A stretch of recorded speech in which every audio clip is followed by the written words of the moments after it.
Good morning, or good afternoon, maybe. Thank you very much for inviting me here to this interesting conference.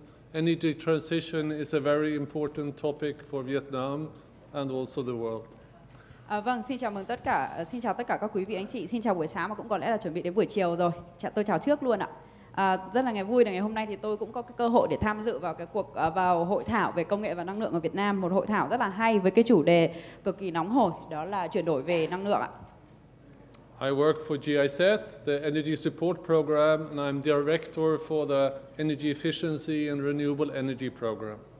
Vâng, tôi thì làm cho GIZ tại Việt Nam và tôi thì cũng là giám đốc dự án năng lượng và tái tạo và hiệu quả năng lượng trong cái chương trình hỗ trợ năng lượng của Bộ Công Thương Việt Nam ạ. But this project is also receiving strong support from the EU, so I am also in charge of the EU Vietnam Energy Facility. Vâng, và cái chương trình này thì cũng có nhận được cái sự hỗ trợ của Ủy ban châu Âu. Đó là cái chương trình hợp tác giữa Ủy ban châu Âu và Việt Nam. Là tôi cũng chịu trách nhiệm về cái phần hợp tác trong cái phần năng lượng, hợp tác giữa Ủy ban châu Âu và Việt Nam nữa.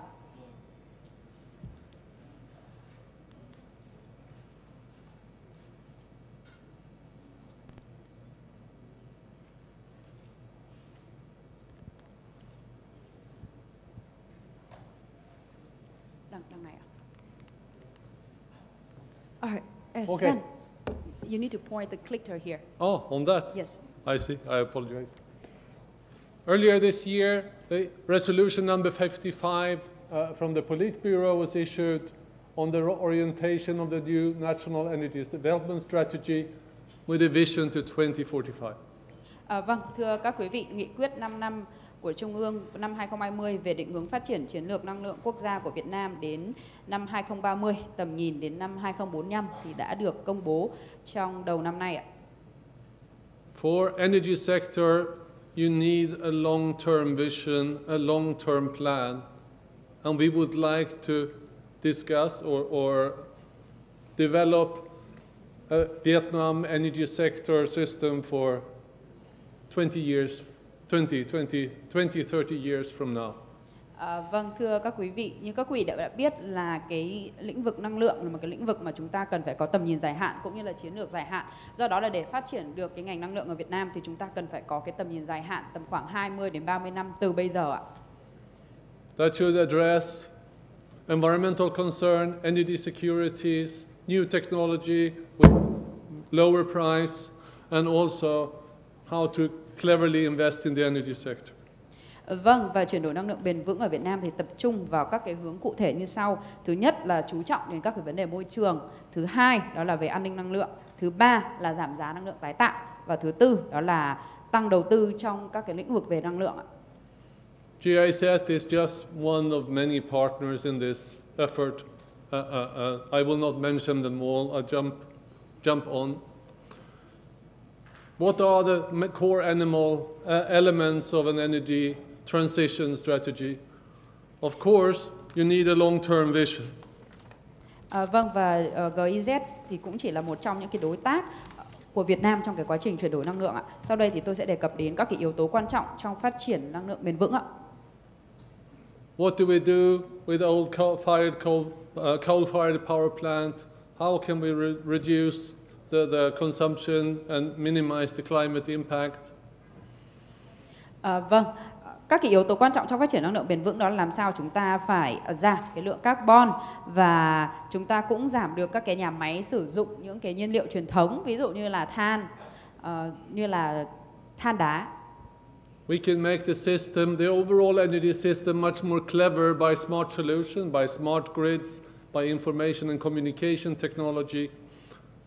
Và chúng ta có thể xây dựng một cái hệ thống thông minh từ các cái giải pháp thông minh, từ mạng lưới điện thông minh và cũng như là từ cái hệ thống điều khiển quản lý thông minh ạ. What kind of e-mobility, what kind of electric vehicles will we have 25 years from now? We already see electric motorcycles on the streets. What would they look in 25 years? Vâng, và trong tương lai thì chúng ta cũng sẽ phát triển nhiều hơn về các loại xe điện. Ví dụ ở Việt Nam bây giờ thì chúng ta cũng đã nhìn thấy trên đường của chúng ta thì cũng đã có rất là nhiều các cái xe đạp điện rồi đúng không ạ? Đây là một cái dấu hiệu cực kỳ tốt rồi đấy ạ. Those three topics I will not cover particularly in this presentation, but I will focus on the three others: energy efficiency, the renewable energy market, and mindset change and capacity build. Vâng, và tiếp theo thì tôi xin hướng đến 3 cái yếu tố quan trọng nữa. Đó, thứ nhất đó là hiệu suất năng lượng, thứ hai đó là phát triển thị trường năng lượng tái tạo, và thứ ba đó là chúng ta phải thay đổi cái góc nhìn của chúng ta, thay đổi cái hành vi của chúng ta, cái cách nhìn của chúng ta về năng lượng tái tạo. We are working with the government on all these levels that you see here. We have the resolution. We worked with the CEC in developing this. We are working with the different players in the energy sector on different mechanisms, decisions, policies. Vâng, và chúng tôi thì cũng đã đóng vai trò trò là tư vấn viên cho chính phủ Việt Nam trong tất cả các cái bước từ định hướng chính sách đến thực thi ạ. Chúng tôi cũng đã đóng góp cái ý kiến về cái nghị quyết 5 năm của Trung ương ạ. We support by explaining international experience to the decision makers and to people in the market with guidelines, with study tours, with training activities and workshops like this. Vâng, và chúng tôi thì cũng đã cung cấp cái kinh nghiệm của chúng tôi, cái kinh nghiệm trên cái thương trường quốc tế của chúng tôi trong cái ngành năng lượng tái tạo với chính phủ Việt Nam. Đồng thời thì chúng tôi cũng cung cấp chúng tôi cũng thực thi các cái tham quan học tập, những cái chuyến đi thực địa, rồi những cái hội thảo kỹ thuật, sổ tay hướng dẫn ạ. And we promote all types of technology transfer. What technologies will be suitable for Vietnam in the future?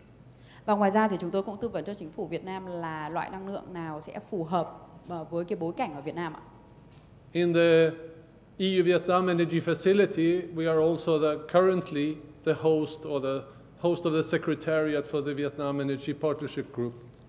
Vâng, và chúng tôi cũng là một thành viên của cái nhóm đối tác năng lượng Việt Nam, viết tắt gọi là VEPG ạ.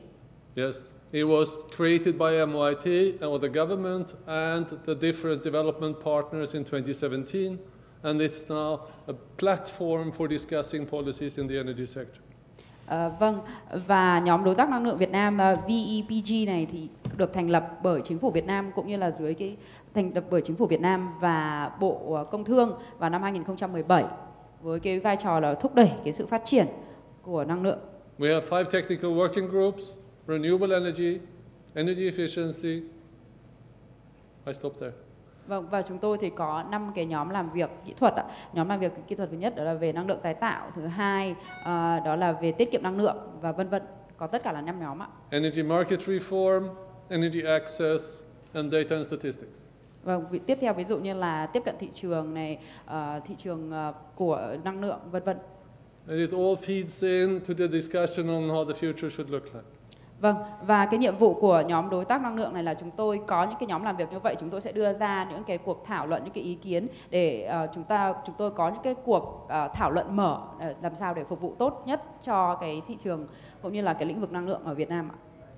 We want the players in the market to participate. So when we discussed solar feed-in tariffs or rooftop solar policies, we actually invited the private sector to the meetings.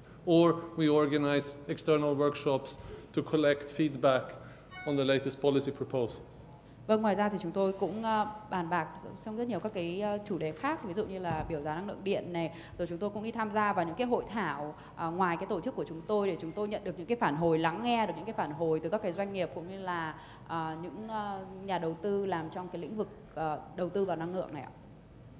These, I just picked a few of the topics we are working on. Together with MIT, with the Electricity and Renewable Energy Authority, we have been developing various support mechanisms for solar, wind, rooftop solar. We are starting to discuss waste to energy. We're talking about biomass. How can we make people invest in these sectors?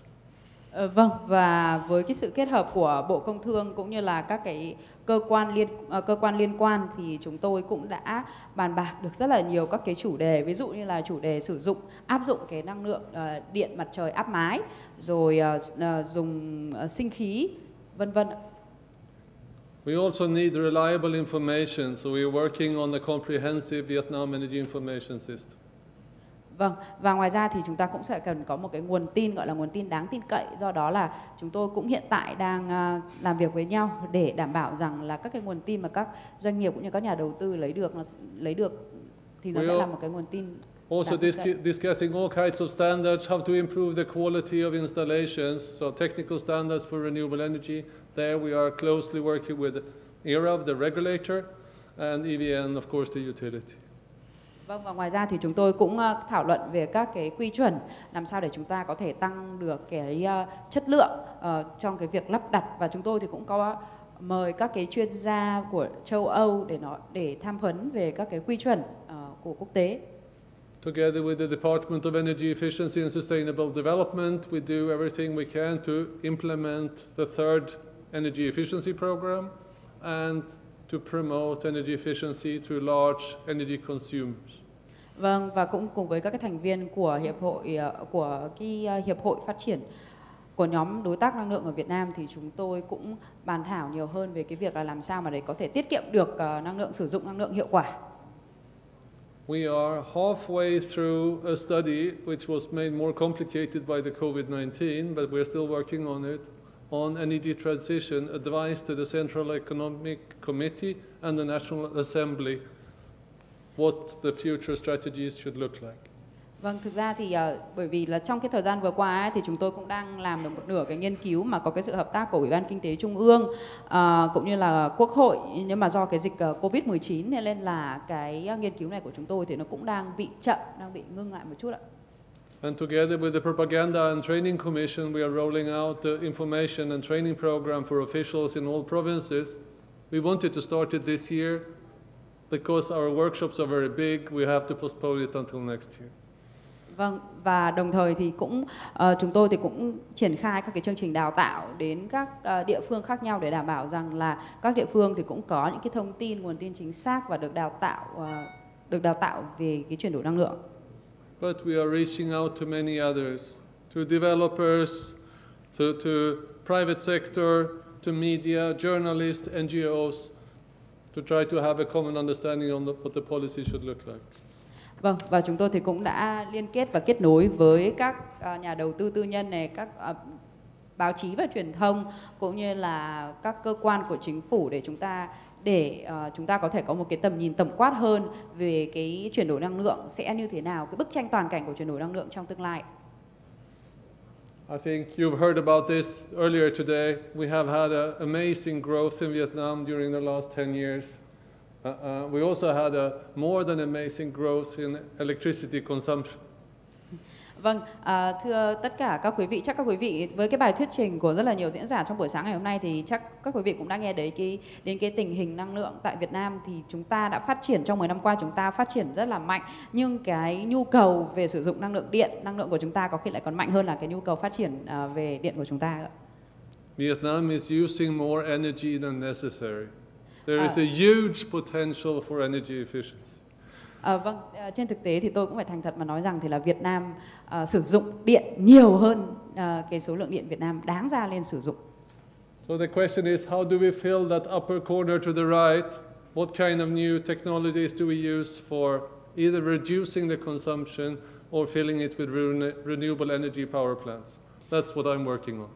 Vâng, vậy ở đây thì chúng ta sẽ thấy là đang có một cái khoảng cách, chúng ta sẽ cần phải giảm cái khoảng cách này, một đó là chúng ta sẽ phải làm sao mà tiết kiệm năng lượng, hai là chúng ta sẽ phải chuyển sang cái năng lượng tái tạo.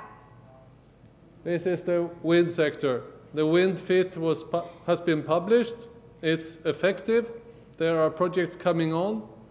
I will discuss the challenges later, but we have a potential or a pipeline of almost 30,000 megawatt of wind. Vâng, và sau đây tôi sẽ nói về cái năng lượng gió. Năng lượng gió thì đã được phát triển ở Việt Nam và năng lượng gió thì cũng được phát triển và đang trong cái đà phát triển, và cái đường ống hiện tại của năng lượng gió thì cũng đã nhiều hơn. If you look at number 4 and number 5, projects in construction and in operation, we have 1.3 gigawatt. Vâng, nếu mà chúng ta nhìn vào cái mục số 4 và mục số 5 và mục số 6 là cái mục về xây dựng và vận hành thì chúng ta sẽ thấy là những cái con số về vận hành này thì cái con số nó đã tăng rất nhiều, hơn tầm khoảng gần 400 rồi. But to make it grow below this 5,000 megawatt to 30,000 megawatt, then we really need to adapt our policies, have better planning, and for grid integration and extend the feed-in tariff or whatever mechanism we decide to have to promote wind. Vậy để chúng ta có thể lấp đầy được cái khoảng trống này thì chúng ta sẽ cần phải có các cái chính sách phù hợp hoặc là các cái biểu giá năng lượng điện phù hợp. This is the solar sector. Tiếp theo chúng ta chuyển sang đến phần cái năng lượng về năng lượng mặt trời. Something amazing happened in 2019. MIT published very attractive feed-in tariff for solar, and we had a boom. Within just a few months, we added almost 5 gigawatt. Vâng, và đối với năng lượng mặt trời thì cuối năm 2019 vừa rồi thì Bộ Công Thương đã làm một điều rất là tuyệt vời, đó là Bộ Công Thương đưa ra một cái biểu giá năng lượng điện cực kỳ hấp dẫn. Do đó là cái năng lượng điện trong cuối 2 năm 19 của chúng ta thực sự là bùng nổ. It has now been extended to the end of the year. We will continue to grow. We are now at 5,100 large-scale solar PV, according to my information. Vâng, và theo cái dự tính của tôi thì đến năm 2020 thì cái năng lượng mặt trời này của chúng ta sẽ còn phát triển nữa. I don't know about you, but I think this picture is very beautiful. I like large-scale solar installations. I like wind farms in the background. The combination of different technologies or different location of renewable energy power plant actually reduces the problem of the variability. Vâng, tôi thì tôi không biết các quý vị nghĩ như thế nào, nhưng mà tôi nhìn vào cái bức ảnh này thì tôi sẽ thấy là nó có cái sự kết hợp của năng lượng gió này, năng lượng điện này, và năng lượng gió và các cái nhà máy về sản xuất điện, gió và mặt trời thì ở các cái khu vực khác nhau. Khi mà chúng ta có các cái nhà máy về sản xuất điện, gió và mặt trời ở các cái khu vực khác nhau thì chúng ta sẽ giảm được cái sự biến thiên của điện ạ. If you look at the circles, it's very difficult to see, but the orange is in operating solar plants, the dark orange, the yellow is in planning, the blue are wind. Most of them you find in areas where you have high solar radiation or a lot of wind. Vâng, nếu mà các quý vị nhìn lên trên màn hình, lên trên slide của tôi thì chúng ta có thể thấy là nó sẽ có các cái màu khác nhau. Màu vàng là màu vàng, màu da cam và màu xanh da trời. Ví dụ như ở đây là màu xanh da trời của tôi, nó là năng lượng gió. Màu vàng nó là năng lượng mặt trời. Thế thì ở đây chúng ta sẽ thấy là các cái khu vực mà chúng ta sắp xếp các cái nhà máy này thì thường là những cái khu vực mà có nhiều nắng. And if you issue a fixed price for a technology, of course people invest where the resource is the best. That's natural. Vâng, và khi mà chúng ta có cái công nghệ thì đầu tư vào những cái khu vực này thì đúng là một cái cơ hội tuyệt vời. The problem was that there was a huge increase in installations and applications, but in these remote areas in Ninh Thuan and Binh Thuan and others, there are not so much EVN grid infrastructure. Vâng, và cái vấn đề ở đây ấy, đó là khi mà chúng ta có rất là nhiều cái nhà đầu tư ví dụ như đầu tư vào năng lượng mặt trời chẳng hạn, thì chúng ta lại có cái khối lượng điện rất là lớn, nhưng mà chúng ta lại không có đủ cái đường dây để chúng ta có thể là chuyển cái điện đấy đến các cái khu vực mà người ta tiêu thụ năng lượng điện nhiều. We just must give EVN a fair chance to invest and catch up so they can actually transport the electricity from the power plant to the places where we consume most energy. Vâng, thì đây nó cũng sẽ chính là cái cơ hội cho EVN để có thể là xây dựng thêm các cái đường dây để truyền tải điện từ các cái nhà máy gió, nhà máy năng lượng gió này rồi mặt trời đến các cái khu vực mà sử dụng nhiều điện năng. And of course the big consumers you find in Ho Chi Minh City, around Da Nang and in the north, Hanoi, Haiphong. Vâng, và những cái khu vực mà tiêu thụ điện rất là lớn, ví dụ như là Hồ Chí Minh này, Đà Nẵng này, khu vực xung quanh Đà Nẵng này, Hải Phòng và Hà Nội ạ. So what do we do in the meantime? What kind of solutions do we have to solve the problem on the short term? Vâng, vậy cái giải pháp của chúng ta ở đây là gì? Trong khi mà chúng ta có rất là nhiều năng lượng mặt trời và chúng ta lại chưa có đủ cái đường dây để chúng ta truyền cái điện đó đến các cái khu vực mà sử dụng nhiều điện năng ạ. We get closer to the consumer. Ta cần phải We put power plants on the roof of industrial consumers, and we make sure that they use as little electricity as possible through energy efficiency projects. Vâng, vậy điều đấy có nghĩa là chúng ta sẽ cần phải tiết kiệm năng lượng hơn, chúng ta sẽ cần phải thúc đẩy cái người dùng làm sao mà có thể tiết kiệm được năng lượng hơn ạ.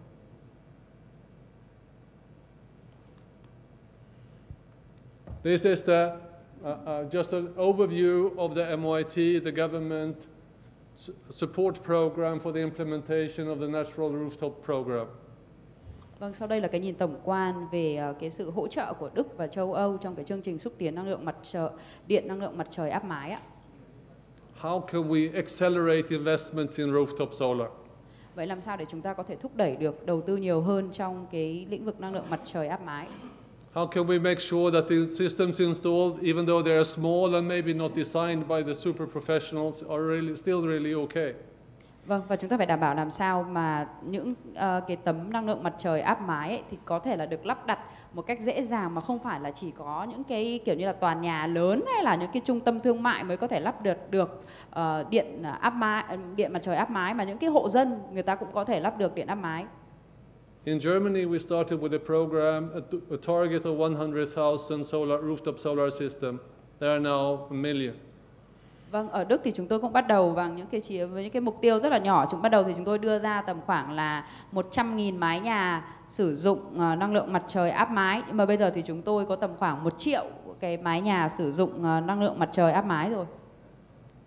Since mid-2019 until now, we have added almost 50,000 systems in Vietnam. Vâng, và tương tự và cũng xin báo cáo là cái con số của năm 2019 ấy thì chúng ta cũng đã có thêm được tầm khoảng 50.000 cái hệ thống. 1,200 megawatts when I checked the EVN solar platform yesterday. Và cái tích lũy công suất điện mặt trời đã lắp đặt được là tầm khoảng từ 1.000 đến 1.200 ạ. And this is directly related to the active promotion by MOIT for this solution. Vâng, và để có được cái sự tăng trưởng như thế này thì cũng là nhờ cái chiến dịch quảng bá cũng như là khuyến khích của Bộ Công Thương đến người dân. This was just a few weeks ago. This is the EVN solar website, solar platform. At that time it was 45,000 installed system, 1,000 megawatts, and a lot of information for you who would like to invest in your solar rooftop system. Sau đây là một cái thông tin cực kỳ đáng trông đợi, đó là trong tầm khoảng mấy tuần trước thì Tập đoàn Điện lực Việt Nam EVN thì cũng đã cho ra cái website. Trong cái website này thì chúng ta có thể kiểm tra được tổng công suất lắp đặt này. Ở đây chúng ta sẽ thấy là tầm khoảng 1.027 MW. Rồi chúng ta sẽ thấy ở đây chúng ta có tầm khoảng 45.210 dự án ạ. Thì các thông tin chúng ta có thể lên được trên cái trang web này mà để kiểm tra luôn ạ. You can even log in, look at the map, find your house and check if you have a good location for a rooftop solar system. Và chúng ta thậm chí là có thể đăng nhập vào cái ứng dụng, vào cái trang web của cái ứng dụng này để chúng ta kiểm tra xem là liệu nhà của chúng ta có nằm ở trong một cái vị trí tốt để chúng ta sử dụng cái năng lượng tái tạo hoặc là cái năng lượng mặt trời đấy không. And there is a lot of information about this. The platform was recently launched just a few weeks ago, and we are supporting to feed information into the platform. Và cái nền tảng này thì cũng mới được phát hành tầm khoảng mấy tuần trước thôi, và chúng tôi nhiệm vụ của chúng tôi thì là chúng tôi sẽ làm cái nhiệm vụ là cung cấp thông tin cho cái nền tảng này ạ. A year ago, or 1.5 actually, we started a pilot project with one company to just together try to come up with guidelines for people who would like to invest. This is more for industrial, so it's targeting more the bigger companies rather than the small households. But we will soon have a launch workshop for our investment guidelines. Vâng, vào khoảng 1 năm trước thì chúng tôi cũng có cái hỗ trợ của Cộng hòa Liên bang Đức cho phát triển năng lượng mặt trời áp mái, và chúng tôi cũng các cái nhóm mục tiêu chính thì nó là các cái nhà phát triển và các nhà đầu tư của dự án về thương mại và công nghiệp ạ. Và đồng thời thì chúng tôi cũng áp dụng đến cả các cái hộ gia đình ạ. Tức là đây chúng ta sẽ có 2 đối tượng. Đối tượng thứ nhất đó là các cái nhà phát triển, các nhà đầu tư, và thứ hai đó là các hộ gia đình ạ. but it will also give you explanation what kind of steps do you go through, how do you have to communicate with the EVN, how can you sign a contract, could you allow another company to come and invest on your rooftop and you just buy some electricity from them and you sell the rest to EVN. There are many options. Vâng, và chúng tôi thì đưa ra các cái hướng dẫn rất là cụ thể như các bước thực hiện của chúng ta là gì, làm sao để chúng ta có thể kết nối với EVN hoặc là làm sao để có thể ký kết hợp đồng với EVN, cũng như là chúng tôi cũng có thể giới thiệu là làm sao mà ví dụ như là cái hộ gia đình đấy mà có điện mặt trời mà không dùng hết, bây giờ muốn bán lại cho EVN thì làm như thế nào ạ? Now when the market is booming, our concern and the concern of EVN is how do we make sure that the quality of the system is appropriate. Vâng, và đến thời điểm hiện tại thì cái năng lượng mặt trời thực sự đang là bùng nổ ở Việt Nam, thì tôi cũng có một cái lo lắng giống như là EVN là làm sao để chúng tôi có thể đảm bảo được cái chất lượng của mạng lưới điện. So we are developing standards and we are also attempting to develop some kind of label, or we call it a quality passport of installers to say these guys have actually done a good job in other projects. Maybe that's a good service provider. Vâng, do đó thì chúng tôi cũng đang trong cái quá trình phát triển các cái tiêu chuẩn, và đồng thời thì chúng tôi cũng làm các cái mác. Cái mác này thì chúng ta hiểu nó đơn giản, nó như là cái chứng chỉ cho chúng ta ấy. Nếu mà chúng ta có được cái mác đấy thì chứng chỉ là chúng ta là một cái nhà cung cấp năng lượng tái tạo uy tín chẳng hạn. That was the first option if you want to get close to the consumer. The other one is to considering energy efficiency. Vâng, đấy là cái bước thứ nhất, cái lựa chọn thứ nhất, đó là làm sao để chúng ta có thể tiếp cận gần hơn đối với người tiêu dùng và người tiêu thụ điện. Và bước thứ hai đó là cái lựa chọn thứ hai ở đây của chúng ta, làm sao mà chúng ta có thể tiết kiệm được năng lượng ạ. This is slightly complicated, but I would like to introduce you to a comparison of options when it's come to investments for the future. Cái slide này của tôi thì nó hơi phức tạp một chút, nhưng mà tôi muốn so sánh về cái hiệu suất năng lượng và nguồn chi phí thấp của năng lượng. Let's say we would like to install 1 gigawatt of power, coal-fired power plant. It will produce so and so many gigawatt hours per year, and it will take 5 years to construct. Vâng, bây giờ giả sử nếu mà tôi có một cái nhà máy điện than tầm khoảng 1 gigawatt mà tôi muốn sản xuất ra tầm khoảng 7.500 gigawatt giờ một năm ạ, thì tôi sẽ mất tầm khoảng 1,3 đến 1,8 tỷ USD. The construction cost is maybe $1.5 billion, but don't forget you have to pay for coal for 30 years.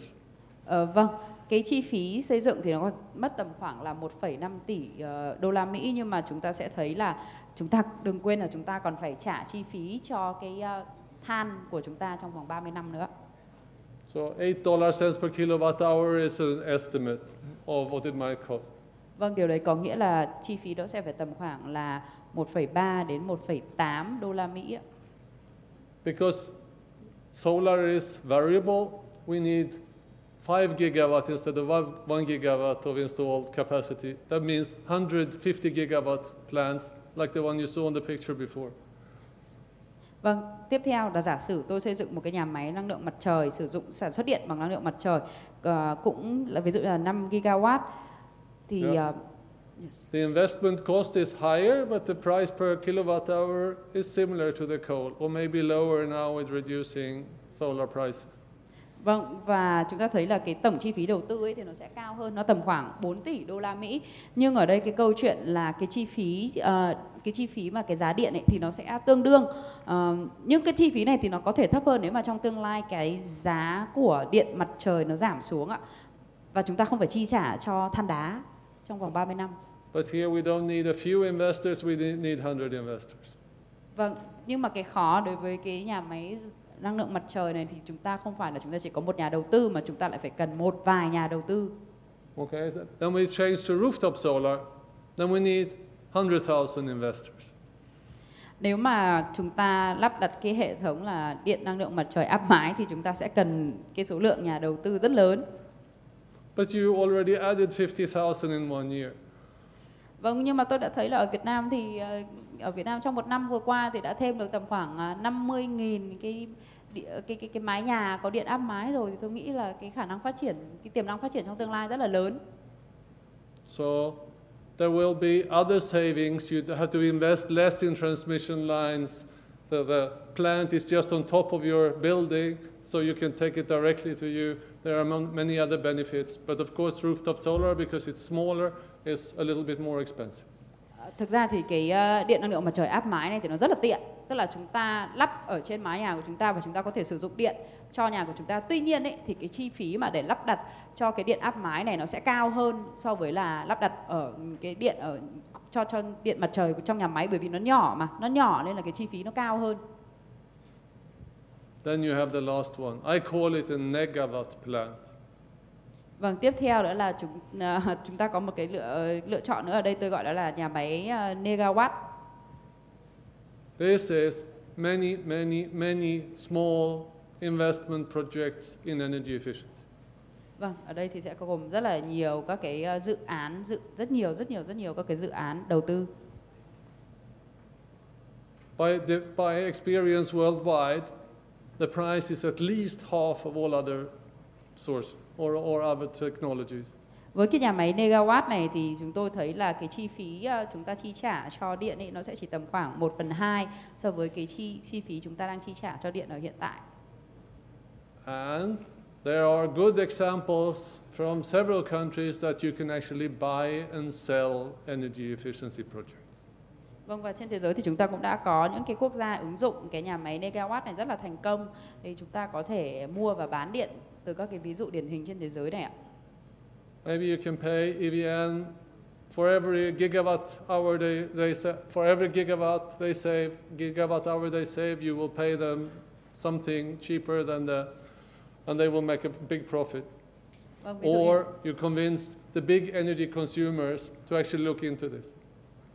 Vâng, ví dụ như là EVN thì có thể là mua điện từ các cái nhà máy megawatt này thì nó sẽ rẻ hơn rất là nhiều, hoặc chúng ta khuyến khích các cái nhà đầu tư ấy, để mà họ có cái khả năng đầu tư thì họ sẽ mua điện từ các cái nhà máy megawatt này. To promote this, we need a lot of training, information, and data.